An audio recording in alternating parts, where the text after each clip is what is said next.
संतप्त मानस शांत हों, जिनके गुणों के गान में विवर्धमान महान जिन विचरे हमारे ध्यान में।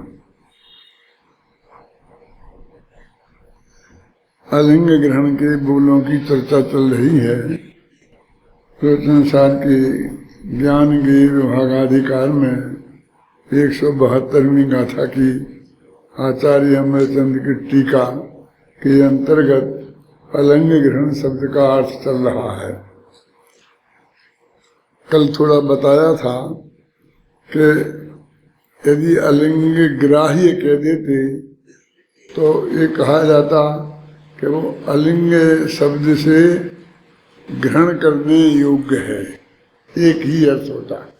और अलिंग ग्राहक कह देते तो अलिंग के माध्यम से ग्रहण करता है ऐसा कह देते कि ग्रहण नहीं करता है।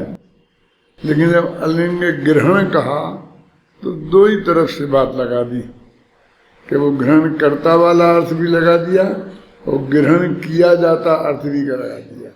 माने ग्रहण गेय स्वभाव, उसके गेय स्वभाव को भी बता दिया और ज्ञान स्वभाव को बता दिया कि वो भगवान आत्मा कैसे जाना जाता है, एक बात, और कैसे जानता है, दोनों बातें बताई उन्होंने कि इंद्रियों के माध्यम से वो जानने का काम नहीं करता है, इसलिए वो लिंग माने इंद्रियां और ग्रहण माने जानना और आ माने नहीं, माने इंद्रियों के माध्यम से जानने का काम नहीं करता है, इसलिए अलिंग ग्रहण है। इससे अतीन्द्रिय महापदार्थ है, इस बात की सिद्धि हुई। फिर कहा कि वो इंद्रियों के माध्यम से ग्रहण नहीं किया जाता है, माने कोई दूसरा व्यक्ति उसे जानना चाहे तो इंद्रियों के माध्यम से नहीं जान सकता है। तो इससे ये दूसरा अर्थ है ना कि इंद्रियों के द्वारा जानता नहीं, अतीन्द्रिय महापदार्थ है। और इससे ये कि वो प्रत्यक्ष का विषय है, इंद्रियों के माध्यम से नहीं जाना जा सकता। फिर वो ये भी इंद्रियां ही चल रही हैं, क्योंकि लिंग शब्द का अर्थ इंद्रियां होती है और लिंग शब्द का अर्थ अनुमान भी होता है, फिर हेतु वगैरह भी होते हैं। तो अभी ये दो जो लगाए थे, अब तीसरा में इंद्रियों के साथ में अनुमान को भी लगा दिया। तो कहते जिस प्रकार धुएं से अग्नि का ग्रहण होता है, उसी प्रकार लिंग अर्थात तो इंद्रिय गम्य, इंद्रियों से जानने योग चिन्ह द्वारा, लिंग माने चिन्ह, चिन्ह द्वारा उसका ग्रहण नहीं होता, इसलिए वो अलिंग ग्रहण है। तो ये एक तरीके से इंद्रियां और अनुमान, इन दो के माध्यम से वो ग्रहण नहीं करता है पर पदार्थों को, इस बात की सिद्धि की। अब इस प्रकार यह आत्मा इंद्रिय प्रत्यक्ष पूर्वक अनुमान का विषय नहीं है। ये इंद्रिय प्रत्यक्ष पूर्वक अनुमान का विषय नहीं है का क्या अर्थ है कि उसका हेतु कोई ऐसा पदार्थ बने जो इंद्रियों से जाना जाए। जैसे अपन कहते हैं ना, ये पर्वत अग्नि वाला है क्योंकि धुआं है, तो ये धुएं को हमने आंख से देखा है ना, तो धुआं नामक लिंग हमारी इंद्रियों से जाना गया। तो ऐसा कोई चिन्ह नहीं है कि जिस चिन्ह को इंद्रियों के द्वारा पहचाना जाए। वो चिन्ह होता तो वो उसको अनुमान हो जाता हेतु होने से, और वो इंद्रियों के द्वारा नहीं जाना जाता है। तो इंद्रिय प्रत्यक्ष से जाने वाला हेतु के माध्यम से नहीं जानता है, तो इंद्रिय प्रत्यक्ष से वाले हेतु वाले अनुमान से नहीं जाना जाता। इस अर्थ की प्राप्ति हुई। देखो क्या आत्मा इंद्रिय प्रत्यक्ष पूर्वक अनुमान का विषय नहीं है, इस अर्थ की प्राप्ति होती है। अभी फिर वो अनुमान की बात चल रही है। दूसरों के द्वारा मात्र अनुमान द्वारा ही जिसका ग्रहण नहीं होता। अभी वो कहते अनुमान से तो ग्रहण होता है, तो उसे फिर ग्रहण नहीं होता अर्थ करना ना, अलिंग ग्रहण है ना, तो वो कहते हैं अकेले अनुमान से ही थोड़ी जाना जाता है, और विषयों के माध्यम से भी जाना जाता है, इसलिए उसका नाम अलिंग ग्रहण है। अकेले लिंग से नहीं जाना जाता। देखो ऐसा भी अर्थ निकाला जाता है। कि आपने कहा था कि ऐसा करना, तो वो कहता है फिर हमने किया, अब आप हमारे लिए ये काम करो। वो कहता है अकेले हमने आपसे ही थोड़ी कहा था, हमने आपसे ही नहीं कहा था, सबसे कहा था। इसका अर्थ है आपसे नहीं कहा था। इसका अर्थ आपसे नहीं कहा था कैसे हो सकता है? क्योंकि वो वचन देना होता है ना, कहना है?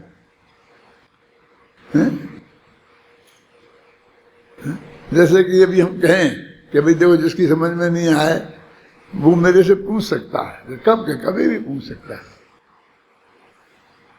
ऐसा कह दिया, तब वो हम रास्ते से जा रहे हों, यहाँ कहीं भी जा रहे हों, तो वो वहीं पूछे, रेलवे स्टेशन पे कहीं भी, तुम्हें ये जगह है पूछने की, तुझे अलिंग ग्रहण का अर्थ यहाँ समझना है। आपने कहा था ना किसी को कहीं समझना है, तो वो कहता है इसका ये अर्थ नहीं है। मतलब जो योग्य स्थान है उस पर का विवेक तो तुम्हें रखना ही चाहिए। यहाँ ये योग्य स्थान नहीं है, योग्य समय नहीं है, द्रव्य क्षेत्र काल भाव का ध्यान पूरा रखना चाहिए। उन सब मर्यादा पूर्वक ही वो है। गुरुदेव श्री से कहते थे कि लोग के आप किसी का जवाब नहीं देते, मैंने कोई चर्चा नहीं करते। लोग आते थे कि हम आपसे तत्व चर्चा करना चाहते हैं, वाद विवाद करना चाहते हैं, अब हमें सिद्ध कीजिए, तो वो किसी से बातचीत नहीं करते थे। तो फिर लोग आरोप लगाते थे कि साहब किसी चर्चा को भी मना करते हैं, और तो कहते चर्चा को कहाँ मना करते हैं, हम तो रोजाना पौना घंटा चर्चा करते हैं। जो उनके चर्चा का कार्यक्रम होता था, 2 प्रवचन होते थे और पौन घंटा का चर्चा का कार्यक्रम रोजाना होता था। तो हम तो रोजाना पौन घंटा चर्चा करते हैं, चर्चा को हम करना क्यों, किसको मना किया है? मतलब चर्चा करते हैं, ये कह देते हैं कि सर जवाब नहीं देते हैं। अरे हम तो रोज ही ना जवाब देते हैं, कितने सभा में प्रश्न होते हैं और हम जवाब देते हैं। और फिर ये कहते अच्छा ठीक है, तो देते हो जवाब और चर्चा करते हो, तो हमारा इस प्रश्न का जवाब दो, ये चर्चा करो। तो हम किसी से चर्चा नहीं करते, फिर ऐसा कहते थे उससे। माने वास्तव में वाद विवाद नहीं करते, ये अर्थ है उसका। जो अपने यहाँ 2 तरह की होती है ना, एक वीतराग कथा और एक बीजगूसी कथा, जानते हो? जो आ गया तुम्हारा नया दीपिका में आया होगा, पढ़ लिया होगा। तो जो शिष्य गुरु से पूछता है उसे बोलते हैं वीतराग कथा, और जो 2 प्रतिद्वंदी आपस में बहस करते हैं ना, उसे बोलते हैं बीजगूसी कथा। उसमें हम जीते कि तुम जीते, माने जीतने और हारने की जहाँ बात है, तो वो जीतने हारने वाली कथा हम नहीं करते, और शिष्यों के प्रश्नों के उत्तर तो हम देते ही हैं। सीधा सच्चा अर्थ ये है, और वो उसका सामने वाला दुरुपयोग करता है। वे तो अत्यंत सरलता से ये भी कहते हैं कि हम चर्चा करते हैं, और ये भी कहते हैं कि हम चर्चा नहीं करते। जब ये चर्चा नहीं करते कहते हैं, तो वो जीत हार वाली चर्चा नहीं करते। और जब वो ये कहते हैं कि हम तो चर्चा खूब करते हैं, रोजाना करते हैं, तो जो शिष्य गुरु शिष्य की जो चर्चा होती है वो उस चर्चा की बात करते हैं। अब तो चौथा हो गया था ना, अब 5वां, जो मात्र लिंग अर्थात अनुमान से ही पर का ग्रहण नहीं करता। ऊपर क्या था कि जो मात्र लिंग से जिसका ग्रहण नहीं होता, उसका उल्टा है। तो कहते अकेले अनुमान से नहीं जानता पर को, प्रत्यक्ष से भी जानता। अभी 5वें में क्या है कि जो अकेले अनुमान से नहीं जाना जाता, आगमादि प्रमाणों से भी जाना जाता है। तो मैंने बोला ना, दोनों तरफ का जो अर्थ निकलता है वो अलिंग ग्रहण होने से है। यदि अलिंग ग्राही होता, अलिंग ग्राहक होता तो ऐसा अर्थ नहीं निकाला जा सकता था। अमृतचंद को ये बात अटैक करिए अंदर से कि भाई ये अलिंग ग्रहण ऐसा शब्द क्यों कहा है? अलिंग ग्राह्य कहना चाहिए था, अलिंग ग्राहक कहना चाहिए था। तो फिर उनको आया कि वो दोनों ही बातें इसमें से कहना चाहते हैं, इसलिए ये कहा।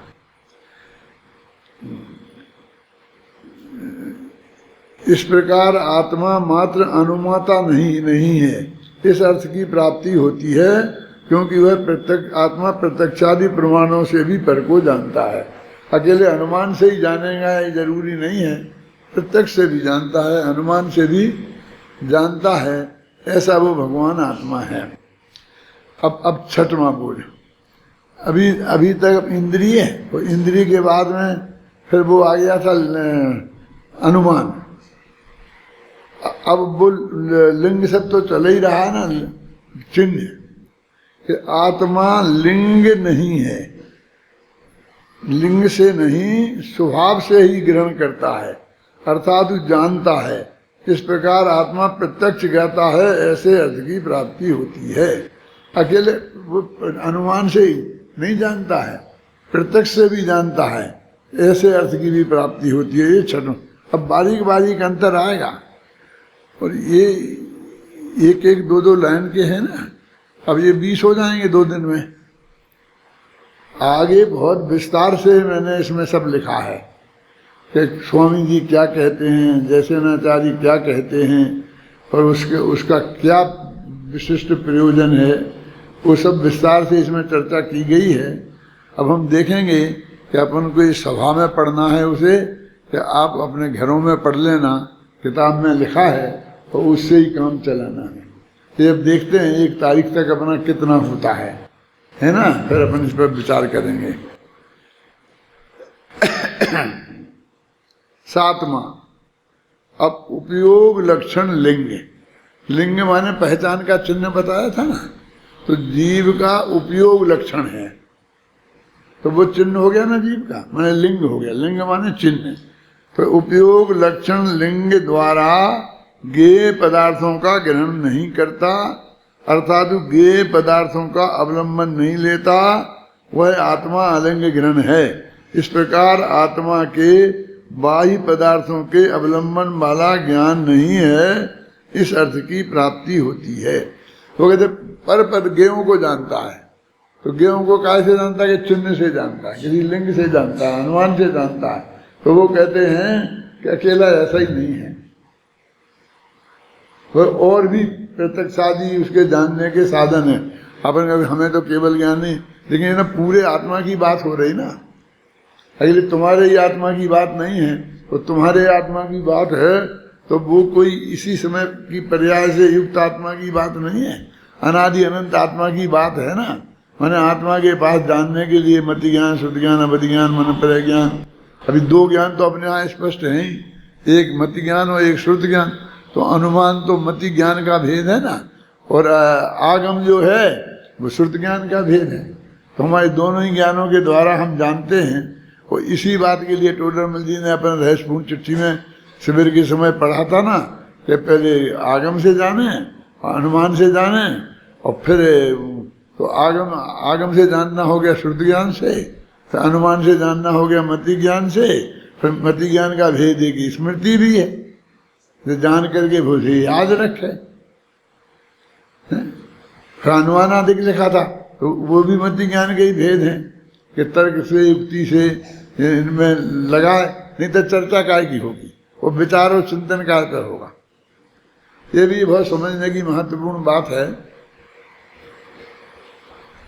कि सर्वासिद्धि के देव 33 आगम तक चर्चा करते रहते हैं, और हमें चर्चा में अभी अपन 4 दिन चर्चा चलाएं, तो फिर 5वें दिन अपने लिए कोई प्रश्न नहीं बचेगा।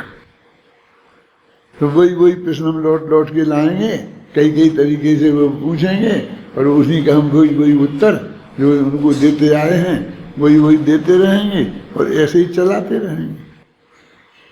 वहाँ भी यही चलाते रहते होंगे ना। तो यदि वो अनुमान से माने युक्ति से सिद्ध करने की बात नहीं होती तो चर्चा संभव ही नहीं थी। फिर तो आगम पढ़ लेते हम, और जो आगम में लिखा है वो जान लेते। जैसा कि बाकी के 3 अनुयोगों के बारे में है कि सुमेर पर्वत 1 लाख योजन का है, बस हमने जान लिया। अब इसमें काहे की चर्चा करना है?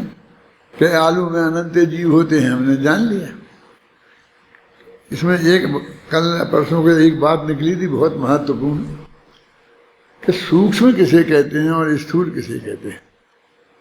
खास कर चर्चा तब आई थी कि जब भी कोई ऐसी नई बात आती थी कि जो लोगों के ख्याल में नहीं है और हमने आपको नई बात बताई, तो कहते सूक्ष्म है, सूक्ष्म है, बहुत सूक्ष्म बात है।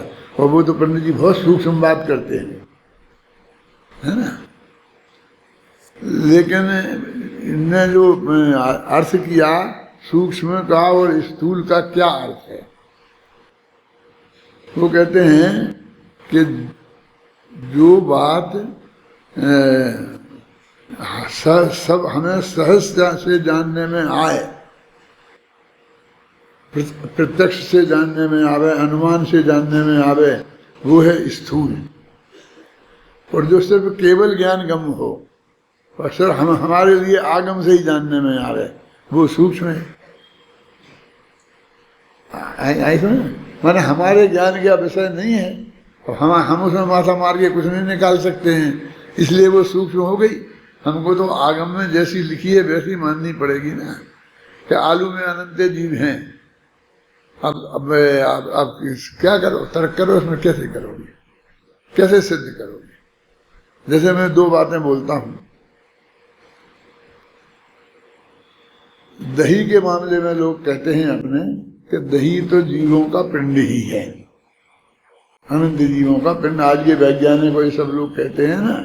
और अपने यहाँ शास्त्र में मर्यादा का दही खाने की आज्ञा दी है, तो हमारे साधु संत भी ले सकते हैं। मतलब मर्यादा के बाहर तो हर एक चीज का निषेध है, अकेले दूध दही का ही थोड़ी है। इसको हम दूध और दही का निषेध नहीं मान सकते, क्योंकि मर्यादा के बाहर का तो आटा भी हम नहीं खा सकते, है ना। कोई भी चीज हो मर्यादा के बाहर की, हमने दाल बनाई है और हम आज की कल नहीं खा सकते। तो वही तो है ना कि वो पानी 24 घंटे में अनछना हो जाता है, तो दाल में जो पानी है वो अनछना हो जाएगा। तो दही जीवों का पिंड नहीं है और आलू में अनंत जीव है, वे तो 24 घंटे ही है। तो हमारे पास आगम के अलावा और क्या उपाय है? तो सिद्ध करो। कि साहब कैसे नहीं, हम आपको सिद्ध करके बताते हैं और अभी हाल हम जीव आपको चलते हुए बता देंगे दही में। तो ऐसा नहीं हो सकता। क्यों नहीं? वो जो चलते दिखते अपन कहते हैं, आप ये तो मकान पक्का है, अपने गांव में कच्चे मकान होते हैं जिनके ऊपर खप्पर लगे रहते हैं, और वो बड़े शहरों में जो खप्पर लगते हैं वे तो इससे भी बढ़िया होते हैं। वो अपने गाँव की खप्पर जिनमें के बीच बीच में सूर्य की किरणें निकलती हैं। देखी है, कभी देखा, अनुभव है? बहुत लोगों का बुंदेलखंड के इधर महाराष्ट्र के उन लोगों ने लड़कों ने देखा होगा, हमने भी देखा है। तो उसमें बहुत से वो जो धारा आती है उसमें जीव ऐसे दौड़ते दिखते हैं। तो हमारे इतने जीव इतने भरे हुए हैं घर में, तो उसमें दिखते हैं और बाकी जगह हमें दिखते नहीं। ऐसा आपको हुआ होगा ना। अब क्या करें हम? वे तो वहाँ भरे हैं, अब हमें चलना फिरना वहीं है, उनको सफाई करने का हमारे पास कोई उपाय नहीं है। यदि वो मरते भी होंगे हमारी सांस से तो हमें बचाने का हमारे पास कोई उपाय नहीं है। और आज्ञा शास्त्र में की है कि अशक्य अनुष्ठान नहीं होता, इसलिए जो चीज़ हमने तुम्हें बताई है ऐसा आचरण करो तो तुम निर्दोष हो, ऐसा बताते हैं नहीं।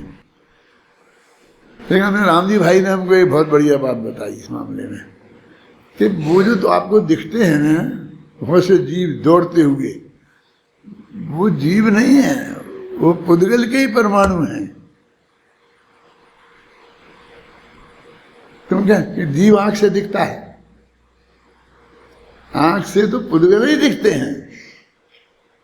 हमें क्या भ्रम है कि वे चलते हुए दिखते हैं, दौड़ते हुए, तो हम उन्हें जीव मान लेते हैं। और वे चले नहीं और वैसे दिखें स्थिर, तो हम उन्हें पुद्गल मानेंगे। लेकिन ये कहाँ से लाए तुम कि जीव चलते हैं और पुद्गल नहीं चलते? पुद्गल परमाणु भी तो उड़ते हैं ना, धूल उड़ती है कि नहीं उड़ती है? वे भी हल्के पुद्गल परमाणु हैं, और जो जैसी हवा है उसके हिसाब से उड़ते हैं। और आंख से जीव तो दिख ही नहीं सकता, इसलिए उन्हें जीव मान के, और ऐसे तुम कहो कि हमने तुमको ये दिखा दिए, दही में दिखा दिए, दूध में दिखा दिए, कि आलू में दिखा दिए, ये सब झूठ है। वो तो दिखने वाला तो सब शरीर है, पुद्गल है। तो फिर हम कैसे निश्चय करें कि ये जीव है? तो कहते भाई हमारे पास तो आगम के अलावा और कोई रास्ता नहीं। मतलब जीव जाति जाने बिना धर्म कहाँ से होए, कि जीवों की जाति को हम पहचाने। तो एक इंद्रिय जीव, दो इंद्रिय जीव, तीन इंद्रिय जीव, त्रिश जीव, स्थावर जीव, ये सब हम शास्त्र में कर्मकांड योग में इसलिए पढ़ते हैं कि उनकी जाति हम पहचाने और भगवान की आज्ञा के अनुसार हम अपना त्याग कर दें। तो हम जब हमें दिख ही नहीं सकते और हम देख सक के कोई निर्णय कर ही नहीं सकते। अब एक जो कोई भी पदार्थ है जिसमें कहते हैं इसमें असंख्य जीव होते हैं, आप लोग बताते हो ना, और फिर एक आध जीव वहाँ उड़ता हुआ दिख जाए या कोई इल्ली चलती हुई दिख जाए, तो हम बिल्कुल एकदम उसके प्रति बहुत सेंसिटिव हो जाते हैं। कोई भी ऐसा नहीं है कि वो इल्ली को चलते हुए देखकर और वो उस केले को, वो ककड़ी को खा जाए, और इल्ली को भी साथ में नहीं कर सकता कोई भी। इसका मतलब हमारे अंदर बहुत पक्के अहिंसक हैं हम। वो संस्कार हमारे माँ बाप का दिया हुआ समझ लो, हम इस कुल में पैदा हुए हैं, उससे हमें मिला है। ये बहुत बड़ा उपकार है हमारे माँ बाप का, जिनने हमको ये संस्कार दिया है कि हमें उसमें जीवत्व बुद्धि हो जाए कि ये जीव है तो हम फिर नहीं मार सकते। और अब इल्ली बहुत छोटी भी हो सकती है, वो नहीं चल रही हो ऐसी भी हो सकती है। उसी में जो आपको एक दिखी ना, तो आप उतना सा हिस्सा काट के फेंक देते हो और बाकी को खा जाते हो। लेकिन वो जब उसमें पड़ गई तो पूरे में ही पड़ गई होंगी। ये जरा बड़ी हो गई तो तुम्हें दिख गई और बाकी की अभी दिख नहीं रही, तो ईमानदारी से वो पूरे ही छोड़ देना चाहिए। क्योंकि हम तो आगम प्रमाण है। मैं ये बता रहा हूं कि ये सूक्ष्म कथन है। आलू में अनंत जीव है, ये सूक्ष्म कथन है, और दही में नहीं है, ये सूक्ष्म कथन है। कौन पंडित ने आज तक कहा कि मैं आपको बहुत सूक्ष्म बातें बताऊंगा? अच्छा बताओ साहब। और उसने कहा कि आलू में जीव हैं और एक समीर पर्वत 1 लाख वजन का है। ये भी सूक्ष्म है, क्योंकि हम जाके नाप नहीं सकते। और त्रिकाली ध्रुव भगवान आत्मा परम शुद्ध निश्चय का विषय, और वो हमें बहुत सूक्ष्म लगता है। तो वो तो आगम में लिखा है, और अपने नयों के विषय के द्वारा जाना जा सकता है। नए का विषय, इस नए से उसे आत्मा कहते हैं। और उन्होंने कहा कि उस नए के विषय में तुम्हें अपनापन करना है, कि वो राग भी तो आत्मा ही में है कि होगा, लेकिन वो अशुद्ध निश्चय नए का विषय है, तो अशुद्ध निश्चय नए के विषय में हमें अपनापन नहीं करना है। इतनी सी तो बात है। सम्यक दर्शन परम शुद्ध निश्चय नए के विषय भूत आत्मा में होगा, अपनापन करने से होगा। और केवल ज्ञान से सहित आत्मा में अनुभव करने से सम्यक दर्शन नहीं होगा। तो ये मेरे कहने का अर्थ ये है कि जो जिसे वो सूक्ष्म कह रहा है वो शास्त्र के हिसाब से अत्यंत स्थूल है, और जिसे हम स्थूल माने बैठे हैं वो शास्त्र के हिसाब से सूक्ष्म है। माने जिसे हम कहें भाई सर्वज्ञ की वाणी की बात है ना। आप कहेंगे आलू में अनंत जीव हैं, आप हमें दिखाइए, और दूरबीन लाएं और ये लाएं वे लाएं, कि भैया हम तो तुम्हें रतनगंज श्रावकाचार में दिखा सकते हैं, आलू में जीव नहीं दिखा सकते। आलू के जीव, आलू में जीव हैं, ये रघुनाथ साहब का चार में दिखा सकते हैं। क्यों? समझ में आया ना? तो वो बात सूक्ष्म हो गई। क्यों? कि वो आपको केवल ज्ञान के आधार पर मानना पड़ेगा। देखो,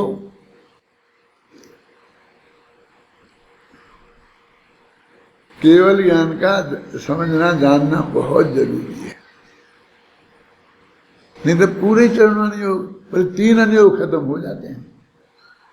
क्योंकि ये सारे कथन केवल ज्ञानी ने बताए हैं दिव्य ध्वनि में, हमने उसके अनुसार माने हैं। तीर्थंकर 24 होते हैं, और पहले का नाम ऋषभ देव था और दूसरे का नाम अजितनाथ। ये भी हमने शास्त्र में पढ़ के ही जाना है, सर्वज्ञ नहीं बताए थे हमें। हम अपने आप ना इनका निर्णय कर सकते थे ना आज कर सकते हैं कि चलो शास्त्र में तो लिखा है, लेकिन हम अनुमान से नक्की कर लें कि भी होंगे कि नहीं होंगे। क्या करें? तुम कौन सा अनुमान लाओगे, कौन सा हेतु लाओगे, कैसे सिद्ध करोगे? इस पंचम काल 21,000 वर्ष का है, और चौथा काल एक कोड़ा कोड़ी सागर का है। अब सिद्ध करो, एक कोड़ा कोड़ी सागर का कैसे सिद्ध करोगे बोलो? तो शास्त्र में लिखा है एक कोड़ा कोड़ी सागर का है।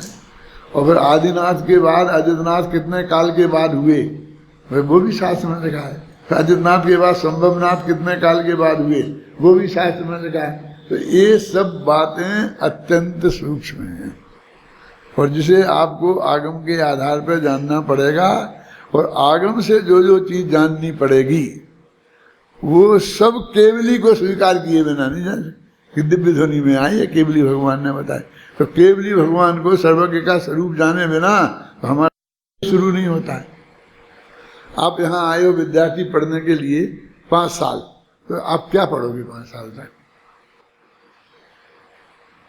वही आगम पढ़ोगे ना, चारों अनुयोग के जो आगम हैं वही तो पढ़ोगे आप, और उसी के आधार पर आप जैन दर्शन के विद्वान हैं। आप ही के हम सब हैं। इसलिए तो मैंने वो कहा था कि जो वो कहते हैं आत्मा के अनुभव में, अरे आत्मा का जो तुम अनुभव करोगे उसमें भी जो तुम्हारा ज्ञान है वो सर्वज्ञ के ज्ञान के आधार पर है। दीपक भाई, आत्मा में अनंत गुण हैं, ये तुम अनुभव में जाके वहां गिन नहीं सकते। अनुभव तो निर्विकल्पक होता है, तो कितने हैं ये विकल्प भी नहीं कर सकते। नहीं होगा तो अनुभव नहीं होगा। यदि तुम्हारे गुणों का विकल्प खड़ा हो गया, इसमें कितने गुण हैं, तो वो अनुभव ही गायब हो जाएगा। असंख्य प्रदेश है एक एक आप जीव में, अनंत गुण हैं, अनादि काल का है, वो अनंत काल तक रहेगा। अब तुम यही तो बताओगे ना, हे भगवान आत्मा अनादि अनंत त्रिकाली ध्रुव, तो वो सब शास्त्र की बात है, और वो आज तक भी कहते आए हैं, और कल भी कहोगे। तो वो कोई अनुभव के आधार पर नहीं है, आगम के आधार पर है। और इसमें एक और खतरा है कि अभी हम आगम में, तो हमें बताओ आगम, हमने निकाल के फटाफट समय सार घूमर सार बता दिया आपको, और हमारा विवाद खत्म हो गया। अब वो अनुभव में कहेगा मुझे तो ऐसा दिखा था, तुम कहोगे नहीं मुझे तो ऐसा दिखा, वो कहेगा हमें तो ऐसा दिखा। तो इस विवाद को कौन सुलझाएगा? और ऐसा नहीं समझना कि कोई बेवकूफ ऐसा प्रश्न करेगा। आचार्य अमृतचंद्र ने ये इसका उपयोग किया है। कल शांति जी बता रहे थे, है याद? पता किसको पता है? क्या बता रहे थे शांति जी? बताओ, हाथ उठाओ कोई।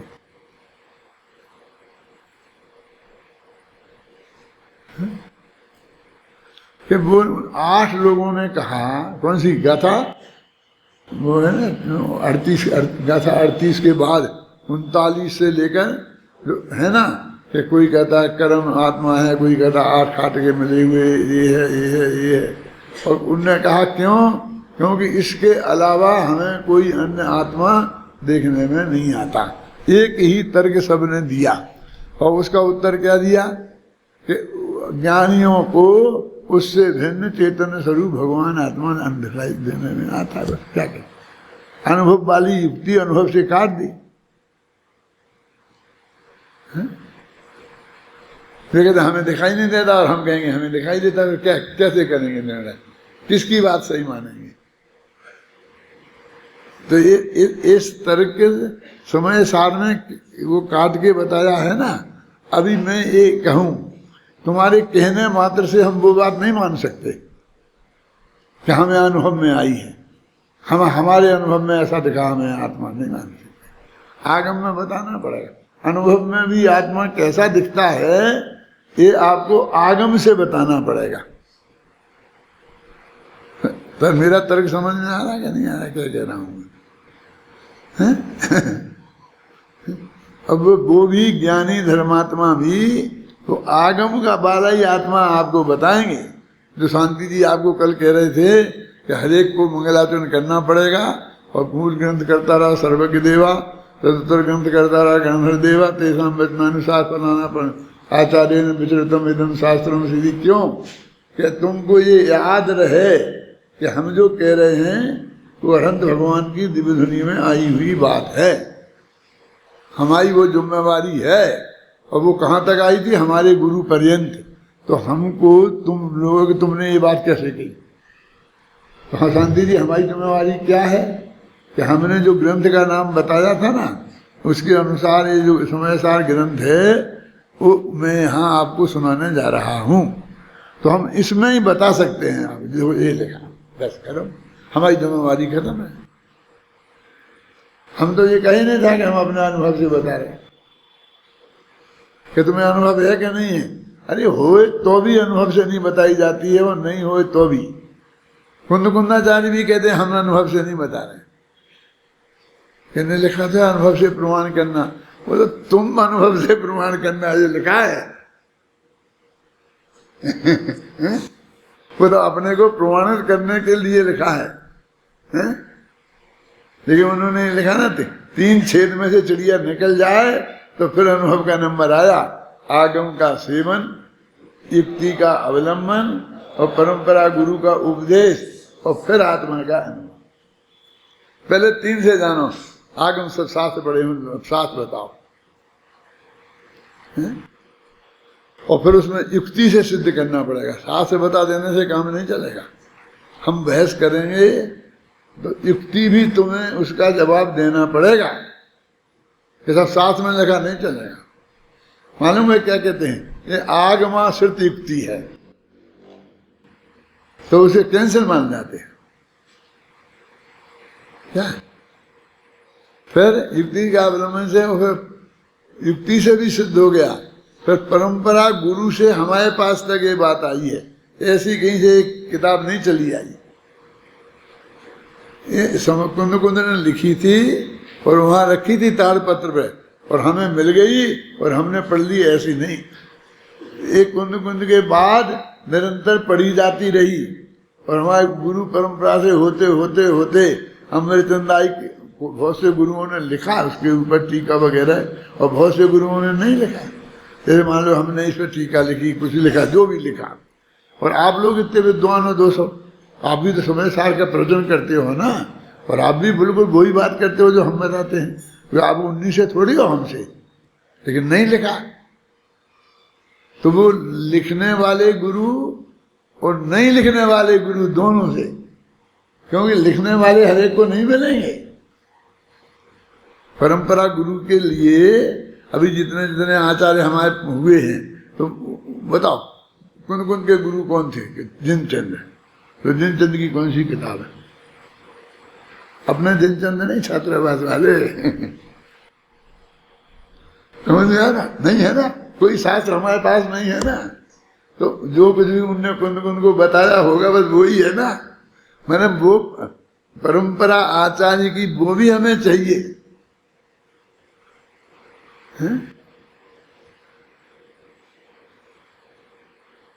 कि डॉक्टर साहब ने शांति जी को बताया, वो शांति जी से हम पढ़े हैं, कि शांति जी ने जिसको पढ़ाया था उससे हम पढ़े हैं। जैसे मान लो प्रवीण है वहाँ पर, तो कोई विद्यार्थी उससे पढ़ा है, तो वो कहेगा ना कि हम जयपुर में पढ़े थे और उससे पढ़े हैं। तो ऐसी परंपरा लोक में भी लगती है ना। आगम का सेवन, युक्ति का अवलंबन और परंपरा गुरु से, तब वो बात पक्की हुई। इसके लिए एक प्रयोग हुआ था। एक वाक्य एक आदमी को लिख के दिया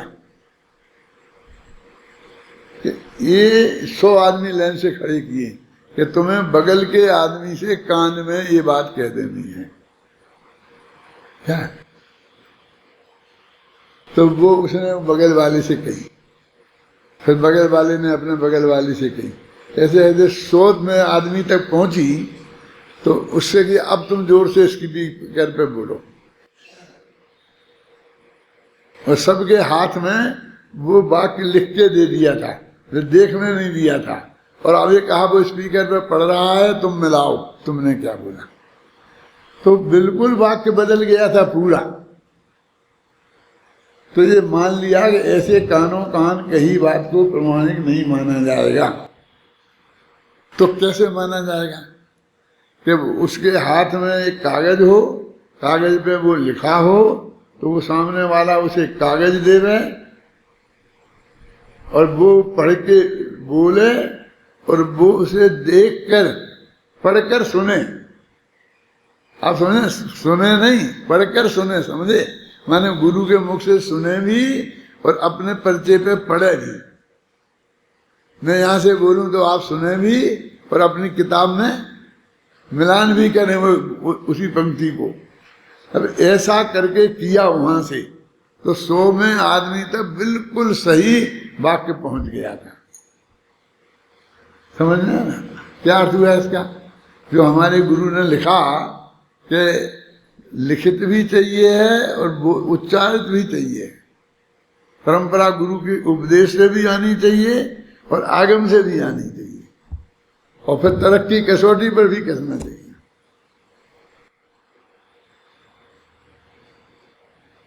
अभी तो और है, प्रत्यक्ष विरुद्ध नहीं होना चाहिए। क्या है उसमें लिखा हो कि सूरज पश्चिम से उगता है, वैसे पढ़ के पूछा तो 100 में आदमी ऐसे बोई के बोई बोले तो सूरज पश्चिम से उग जाएगा। वो हमारे प्रत्यक्ष प्रमाण से भी उसे टकराना नहीं चाहिए। इसे उसे बोलते हैं ना, तो क्या एक पंक्ति आती है न्याय शास्त्र में तुम्हारे कि क्या प्रत्यक्षादि प्रमाणों से बाधित नहीं है। क्या में आपने सामने है ना, बाधक प्रमाणा भावात। यदि हम कोई साधक प्रमाण नहीं दे सकते हैं तो बाधक प्रमाण उसका नहीं हो तो भी वो बात मानी जाती है। समझ रहे ना? तो इसलिए ये कहते हैं कि ये हमारे पास जो आई है, अब कितनी बड़ी जिम्मेवारी है हमारी कि हम आगम से पढ़ें, युक्ति सी कसौटी पर उसे कसें, परंपरा गुरु से उसका मिलान करें और फिर बताएं।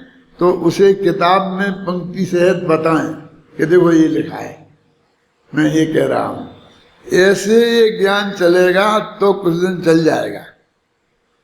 और आज तक जो हमारे पास आया है वो इसी विधि से आया है। मैं इकाई के बारे में कह रहा हूं, यदि उन महानुभावों की बात हम मान लेते कि मैंने अनुभव में करके कहा है, तो हमारे पास आज तक ये नहीं आता। वो कहेंगे उन्हें न मालूम अनुभव में क्या आ जाता। अभी आया था ना उन 8 आदमियों के, इससे भिन्न भगवान आत्मा हमें दिखाई नहीं देता, इसलिए हम मानते हैं कि आत्मा है ही नहीं। यही तो कह रहे थे ना, वो यही युक्ति दे रहे थे ना, कहते तो हमें दिखाई नहीं देता है, कि हमें तो दिखाई नहीं देता, हमें तो दिखाई नहीं देता। तो तुम्हें नहीं दिखाई देता है तो तुम अपनी आंख का इलाज कराओ,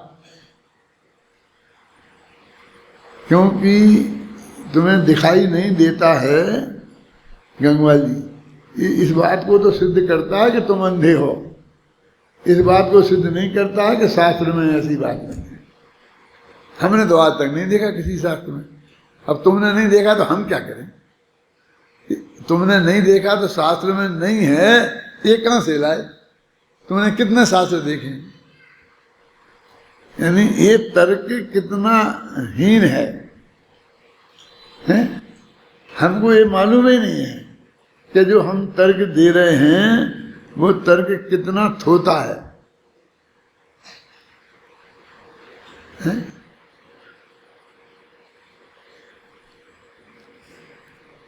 अपन 8वें पे आ गए थे, कितने पे आए चल रहा था? जो उपयोग लक्षण लिंग को ग्रहण नहीं करता, अर्थात उपयोग लक्षण लिंग को बाहर से नहीं लाता। अब ग्रहण का अर्थ लाना कर दिया। देखो अभी तो जानना जानना कर रहे थे ग्रहण का अर्थ है, माने उपयोग को ग्रहण, ग्रहण माने किसी चीज को ग्रहण करना होता है ना, तो उपयोग को कहीं से लाया नहीं गया है, ऐसा आत्मा है। आत्मा का जो उपयोग लक्षण है वो उसका अपना ही है, ये कहीं का उधार का माल नहीं है, हैं? नहीं करता, उपयोग लक्षण लिंग को बाहर से नहीं लाता, वह आत्मा अलिंग ग्रहण है। इस प्रकार आत्मा से बाहर से नहीं लाए जाने वाले ज्ञान वाला है, ऐसे अर्थ की प्राप्ति होती है कि आत्मा को ज्ञान को कहीं बाहर से लाना पड़ता हो, ऐसा आत्मा नहीं है। अब अभी अलग है गुरु जी से लाने, अभी कितनी शर्त लगा रहे थे कि आगम से आवे हो, गुरु जी से आवे हो, परंपरा से बतावे, वो तब प्रमाणिक माना जाएगा। और अब कहने लगे हमारा आत्मा ऐसा नहीं है। तो ये कोई परस्पर विरुद्ध कथन नहीं है, माने इतनी अपेक्षाएं उसमें हो सकता है, माने आत्मा पराधीन नहीं है, उसका स्वयं का ज्ञान स्वभाव है। यदि हम उतना ही माने, ये तर्क है बहुत मजबूत, देखना कि आदिनाथ से लेके महावीर तक 24 बार धर्म की विच्छुत्ति हुई। माने वो पहले तीर्थंकर आदिनाथ का सब खत्म हो गया था, फिर अद्वैतनाथ से द्वारा चला, ऐसा आता ना अपने शास्त्रों में। क्यों आता? इसलिए आता है कि वो परंपरा कायम नहीं रहे और भंग हो जाए तो क्या हो, तो फिर अनंत काल तक के लिए हमारा धर्म खत्म हो जाएगा ना। तो नहीं, तीर्थंकर जैसा कोई महापुरुष पैदा हो तो फिर उससे वो अपने आप जान सकता है और उससे फिर शुरू हो सकता है। वो शासन चलना बोलते हैं ना, अभी महावीर का शासन चल रहा है, ये पारसनाथ का शासन चल रहा है, तो वो तीर्थंकर की दिव्य ध्वनि से वो द्वारा आरंभ हो सकता है। बाकी सबको, ज्ञान वालों को किसी तीर्थंकर की दिव्य ध्वनि से ही जुड़ना पड़ेगा। परमानंद समझ में आ रहा है क्या बात कर रहे हैं? ये जो मैंने वो 47 शक्तियों के बारे में व्याख्यान किए थे, तब मैंने एक बात बताई थी कि उनने 47 शक्तियों में वे शक्तियां ली हैं कि जिनका आत्मा का स्वरूप जानने के लिए जिनका जानना बहुत जरूरी है। वे जरूरी हैं, जरूरी शक्तियां नहीं ली, बल्कि उनका जानना जरूरी है, ये पकड़ा। क्योंकि वहां उसमें श्रद्धा शक्ति और चारित्र शक्ति जैसी चीजें छोड़ दी। ऐसे महत्वपूर्ण जो गुण हैं वो 47 शक्तियों में नहीं है। और उपत्यागोपादान शून्यत्व जैसी, असंग प्रदेशत्व जैसी शक्तियां रखी, क्योंकि उनका काम तो एक दूसरे गुण से चल गया ना, इसलिए उनको बार बार कहने से क्या फायदा। अब द्रव्य क्षेत्र भाव से वो भगवान आत्मा कैसा है, तो असंख्य प्रदेश वाला है? तो ये असंख्य प्रदेशत्व शक्ति बताना जरूरी थी, अन्यथा उसके प्रदेश कितने हैं और उसकी चौड़ाई का ख्याल नहीं आता। ऐसी नियत प्रदेशत्व शक्ति, अब बोलो तो प्रदेशों के बारे में क्या क्या जानना चाहिए वो चीजें वाली शक्ति में रखी है। द्रव्य के बारे में क्या जानना चाहिए, क्षेत्र के बारे में क्या जानना चाहिए, काल के बारे में क्या जानना चाहिए, समझे ना, वो चीजें रखी। ऐसे ही यहाँ उन्हें अलिंग ग्रहण के बोल में वो भगवान आत्मा का स्वरूप जितना अधिक अच्छी तरह से स्पष्ट हो जाए ऐसा है। अब यहाँ तो ये बात बताई है अपन ने आगम की कि वहाँ की परंपरा से पूरा जानते हुए आना चाहिए, और यहाँ ही तुम समझ जाओगे तो हमारा ज्ञान बहुत पराधीन हो गया। अब हम इसकी क्या गारंटी ले सकते हैं कि बीच में कहीं ये टूटा नहीं होगा और बीच में कोई गुरु, अज्ञानी गुरु नहीं आ गया होगा, अजान मान गुरु नहीं होगा, हैं? अजानमान गुरु के नियोग से कोई भी बात हम गलत समझ सकते हैं, वो त्रिगुणा सप्तगुणा वाला आता है कि भाई तो त्रिगुणी है या सप्तगुणी, तो इतना कितना अंतर कैसे हो सकता है? तो क्या करें, दो आचार्य हैं, एक आचार्य कहते त्रिगुणी, दूसरे कहते सप्तगुणी। कि तुम क्या मानते हो, तुम्हें क्या सच्ची लगती है, त्रिगुणी सच्ची लगती है कि सप्तगुणी? तो हमारा माथा काम नहीं करता, ना हमें त्रिगुणी में कुछ समझ आता है ना सप्तगुणी में। जीवों की संख्या है, क्या है, सिद्धानंतिम भावम अभव्य सिद्धा से अनंत गुण में है। अभव्य सिद्धों से अनंत गुण हैं, वो सिद्धों के अनंत में भाग हैं, और वो कोई की संख्या, स्त्रियों की संख्या इतनी है बनाने की, हम तो बस बहुत है इतनी समझ में आती है, हमारी समझ में कुछ नहीं आती है। तो तुम क्या फिर क्या कहना है तुम्हारा कि हमने कह दी ना फला आचार्य कहते हैं त्रिगुणी है और फला आचार्य कहते हैं सप्तगुणी है। क्यों? कि कौन झूठा है ये कहने के लिए हमारी जबान नहीं उपड़ती है। हम किसी एक आचार्य को झूठा नहीं कह सकते, क्योंकि उनका बहुत विस्तृत ज्ञान है और पूरा शास्त्र लिखा हुआ है और सब बातें बिल्कुल सही हैं, मान्य हैं। ऐसे हम एक एक को रिजेक्ट करने लग जाएंगे तो पूरा आगम रिजेक्ट हो जाएगा। क्योंकि हमारे क्या हमारे कौन से प्रयोजन की सिद्धि नहीं हो रही? कोई न कहने कि आलू में अनंत जीव हैं और कोई न कहीं असंख्य जीव हैं, तो हमें क्या फर्क पड़ता है? ना हमें असंख्य खाने ना अनंत खाने, हमें तो ये बता देगा इसमें बहुत जीव हैं तो ही हमारा काम चल जाता है, हम तो उसी को छोड़ देते। तुम तो कहते बहुत बता दो, हमें तो एक इल्ली दिखा देते उसमें तो ही हम जिंदगी भर को छोड़ देते। क्या हर आलू को काटते एक इल्ली निकलती उसमें से, 10 आलू काट के हमें तुम बता देते एक एक इल्ली तो ही छोड़ देते हम। हमको कहाँ आनंद चाहिए? मैंने हम तो इतने अहिंसक हैं कि हम एक जीव की भी हिंसा सच्चे दिल से नहीं करना चाहते हैं।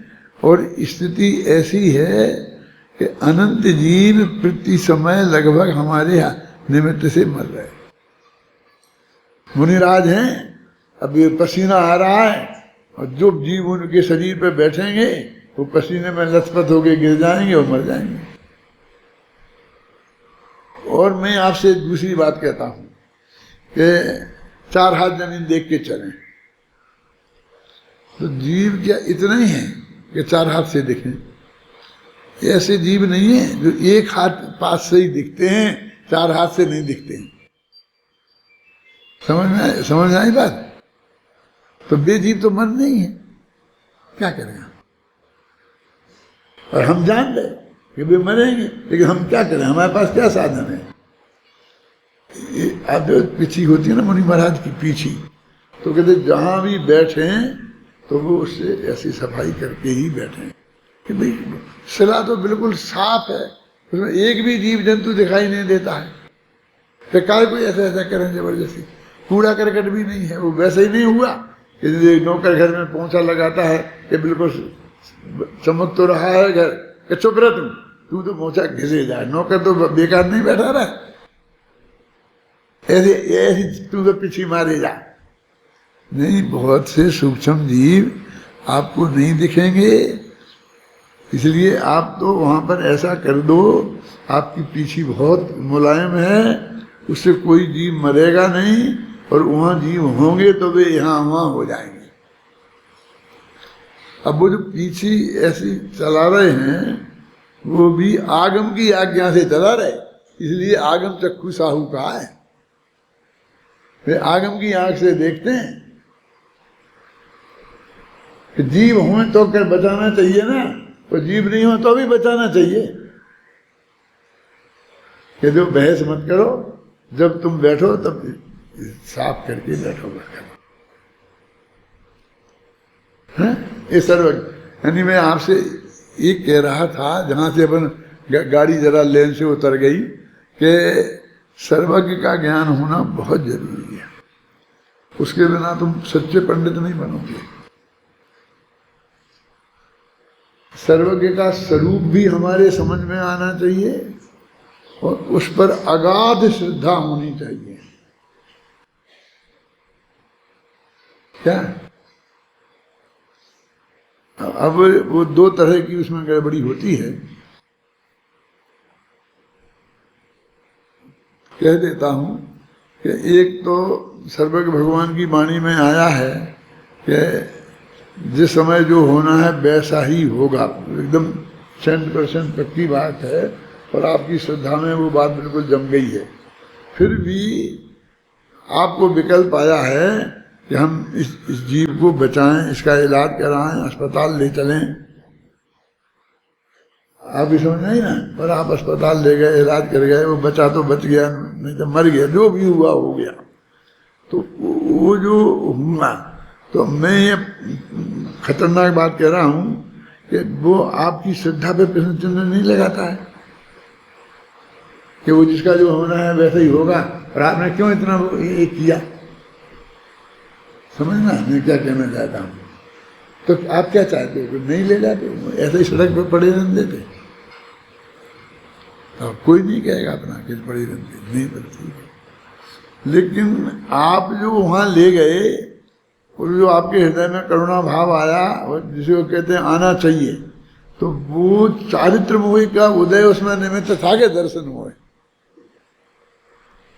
मैं इसे बचा लूंगा, ऐसी श्रद्धा पूर्वक तुम ले गए कि बस आपको करुणा आई और आप ले गए चारित्र मोह के उदय में।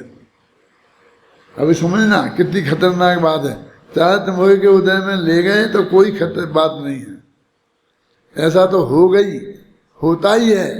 और यदि श्रद्धा के लिए हो गया आपको कि नहीं मैं तो बचा ही लिया, मैंने बचा ही लिया, तो गए तुम काम से। क्या कहा मैंने? आप तक मेरी बात पहुंची? एक आदमी तक भी पहुंची होगी तो मुझे संतोष है। सब तक पहुंची होगी, मुझे शक नहीं है। लेकिन मेरी दृष्टि में इतनी महान बात है ये, मैं हर एक से कहता हूं अभी इन दिनों में कि तुम ऐसा हुआ तो तुमसे पूछता हूं कि तुम्हारी श्रद्धा के लेवल पर ये काम हुआ कि चारित्र के लेवल पर?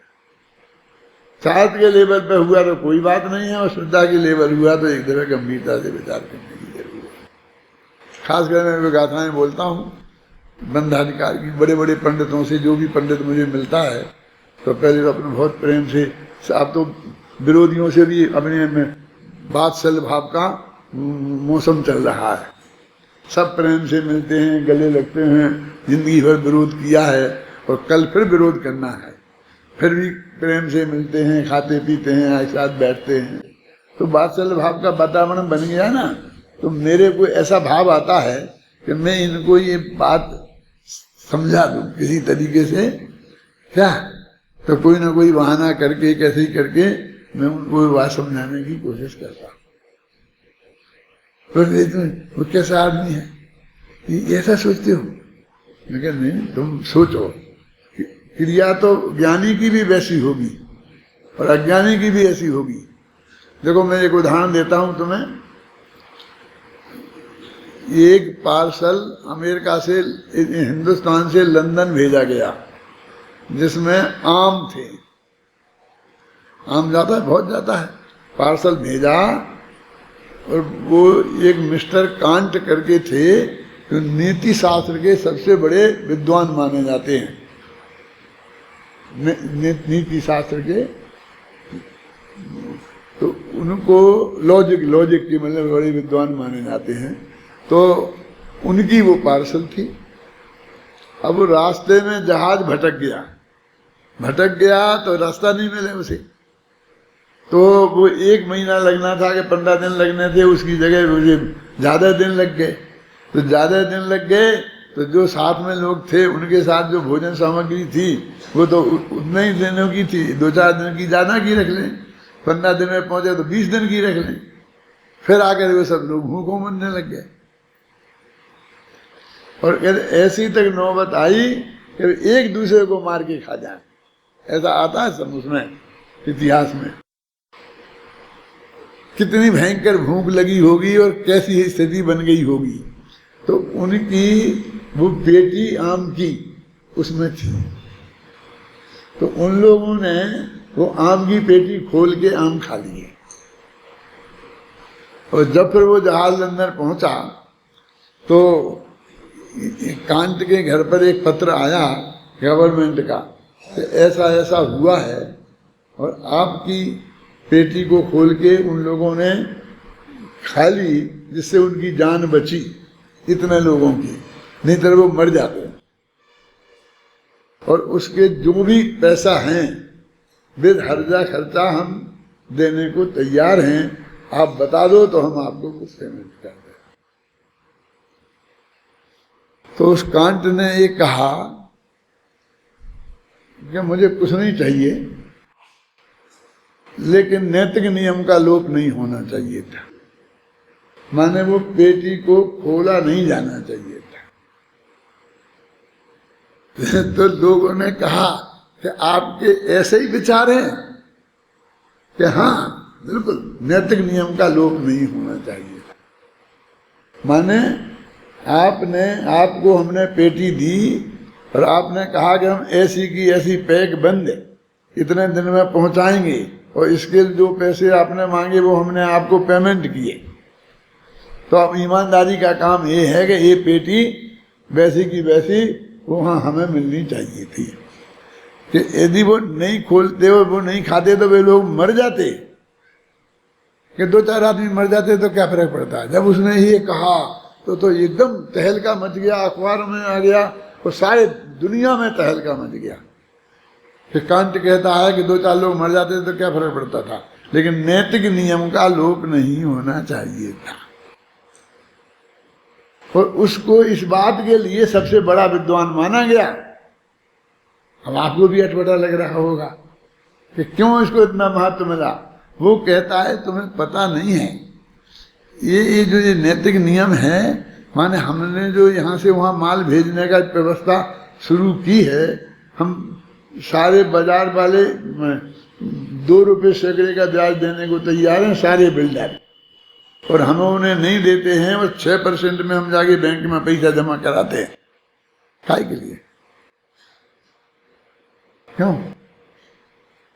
24% नहीं लेते हैं, 6% में देते हैं, सिर्फ इस बात के लिए कि ये पैसा हमारा कहीं जाएगा नहीं, और उसका कोई भरोसा नहीं है। बस सिर्फ भरोसे के हम इतना करते हैं, समझ में आया ना? तो सिर्फ भरोसा, तो भरोसा टूटा है ना।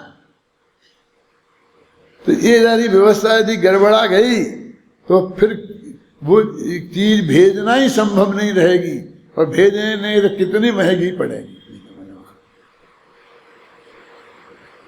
इसलिए वो जो विश्वास हमने अर्जित किया है बाजार में बैठ के, वो भंग नहीं होना चाहिए। ऐसे ही ये सिद्धांत भंग नहीं होना चाहिए। क्या इतना कट्टर है कि श्रद्धा के लेवल पे एक द्रव्य को दूसरे द्रव्य का कर्ता हम मान लें, हम मार सकते हैं, बला सकते हैं। यदि आपने ऐसा मान लिया तो आपने क्या खोया है आपको पता नहीं है। और कदाचित एक दफे आप गलती से न ले जा पाए अस्पताल उस आदमी को, और वो मर भी जाए तो एक कीमत पर भी वो महंगा सौदा नहीं है। आपको अटपटा नहीं समझ में आएगा, बहुत लोगों की समझ में आज भी नहीं आता है। अब ऐसी विचित्र स्थिति है कि श्रद्धा के लेवल पर वो बात वैसी एकदम पक्की है, सर्वज्ञता की बात उसके जो ज्ञान में आया है ना। और चारित्र के लेवल पर तो जो जैसा होता है ना जिस गुणस्थान में, वैसा ही होगा। वो भी शास्त्र की बात है, वो भी सर्वज्ञ की बताई बात है कि तुम्हारी ऐसा पक्का श्रद्धा हो जाएगी, फिर भी तुम इस भूमिका में होगे तो ऐसे भाव तुम्हें आएंगे। और इसी के आधार पर हम बहुत सी चीज़ों को माफ के योग्य समझते रहते हैं और हमारा कुछ नहीं होता है। हमारा 25 वर्ष का बेटा है, शादी के योग्य है, अच्छा है, योग्य है। अब किसी की लड़की को देख के मुस्कराया तो हमको उसको घर से नहीं निकालते हैं। लेकिन 80 वर्ष का बुढ़ा यदि ऐसा करे तो साले बेटे ही निकाल देंगे बाप को घर से। ये शर्म नहीं आती है? अभी क्यों कि वो 25 वर्ष की उम्र में नेचुरल है, समझे? वो चारित्र मोह का उदय किस गुणस्थान में कहाँ कितना नेचुरल है, समझ में आई ना आपकी में ना?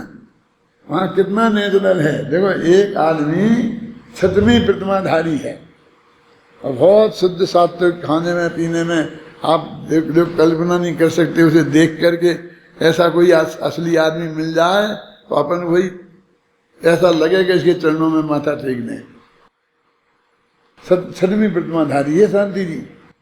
और अब वो किसी लड़की को देखकर वो शादी का विकल्प आ जाए और वो उसके पिता से जाके कहे इस लड़की की शादी मेरे से कर दो, तो जैन शास्त्र के हिसाब से बिल्कुल नेचुरल है, हैं? आप समझ रहे हैं ना? और एक बिल्कुल ऐसा ही साधारण सा लड़का हो गया, कुछ कोई वो नहीं है, और यदि वो बस वैसे ही कि वो उसकी सगाई हो गई है, शादी हो गई है, फिर भी माथा मारे चक्कर करे और कोई प्रस्ताव करे तो अब वो माफी के काबिल नहीं है अपराध। क्योंकि उस ब्रह्मचारी को, जो ब्रह्मचारी प्रतिमा के निकट पहुंच गया, उसके लिए तो उचित है और उसके लिए अनुचित है, कैसे मानोगे वो? और शास्त्र का आधार चाहिए। तो जब वो क्या नाम, हनुमान जी के पिताजी क्या नाम था, पवनजय, अंजना को देखकर बेहोश हो गए थे। और जब उनके पिताजी आए कि क्या है बेटा, क्या बात है, कि अंजना अंजना अंजना के भोजन कर ले, पानी ले ले, फिर बाद में बात करते हैं, कि नहीं पहले अंजना। अरे भाई कौन सी बड़ी बात है, हम कह रहे कराएंगे ना अंजना से तेरी शादी, खाना तो खा लेगा। नहीं, तो उन्होंने कहा क्या बोलता है, दो चाटा मारूंगा, घर से निकाल दूंगा, क्या बचता है, शर्म नहीं आती? ऐसा नहीं कहा, आप ऐसा करेंगे। उनने नहीं किया। क्यों? जवान लड़का है, लड़की को देख के वो बेहोश नहीं हुआ तो हम होंगे बेहोश। उसने ये तो नहीं कहा कि जबरदस्ती करो इससे, ये तो नहीं कहा किसी शादीशुदा पे तो निकाह नहीं डाली। पॉइंट समझिए ना? अपने आगम में जो मर्यादाएं लिखी हैं उसके प्रति वो निष्ठावान है।